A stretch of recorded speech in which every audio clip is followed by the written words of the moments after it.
Daily taste the daily. Satish ఇది ఆత్మహత్య కాదు హత్య అని ప్రాథమికంగా నిర్ధారించారు గుంతకల్ పోలీసులు. ఈ మేరకు ఎఫ్ఐఆర్ నమోదైంది. అయితే ఈ అంశంపై టీడీపీ వైసీపీ నేతల మధ్య డైలాగ్ వార్ నడుస్తోంది.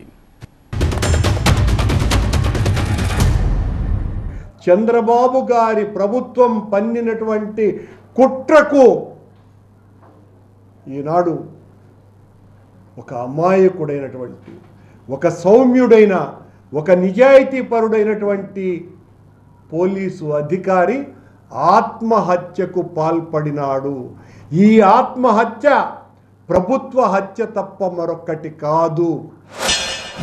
ఇవాళ ఈ పరకామణి కేసు కూడా అదే విధానంతో ఈ వైసీపీ గూండా ఈ సతీష్ కుమార్ అనేవాడిని కూడా ఈ రకంగా హత్య చేశారు అని మాత్రం నేను తీవ్రంగా నమ్ముతున్నాను. దీన్ని తీవ్రంగా ఖండిస్తున్నాను. గత 10 రోజులుగా సతీష్ కుమార్ గారి మరణం మీద విచారణ సిబిఐతో చేయించేటువంటి దమ్ము మీకుందా?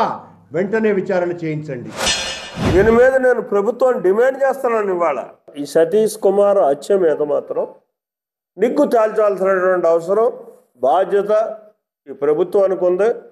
ఖచ్చితంగా ఈ ప్రభుత్వం ఆ రకమైన విధానంతో ఆలోచన చేసి దీన్ని సిట్టింగ్ జడ్జితోటే విచారణ జరిపించి వాస్తవాల్ని బయటికి తీయాల్సినటువంటి అవసరం.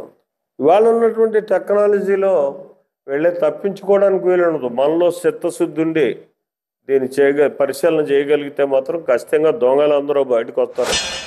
ఈ 10 రోజులుగా అక్కడ జరుగుతున్నటువంటి ఈ సిఐడి విచారణ తతంగం మీద కూడా న్యాయమూర్తి గారి ఆదేశాలకు భిన్నంగా నన్ను ఇరికించటానికి ప్రయత్నం చేస్తున్న ఈ విచారణ మీద కూడా సిబిఐ ఎంక్వైరీ వెయ్యాలి.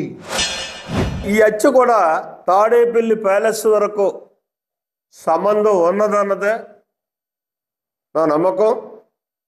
అక్కడ దాకా కూడా దీన్ని పరిశీలన చేయాల్సినటువంటి, పరిశోధించాల్సినటువంటి, దీన్ని బయట తీయాల్సినటువంటి బాధ్యత మాత్రం ఇవాళ ప్రభుత్వం మీద ఉంది.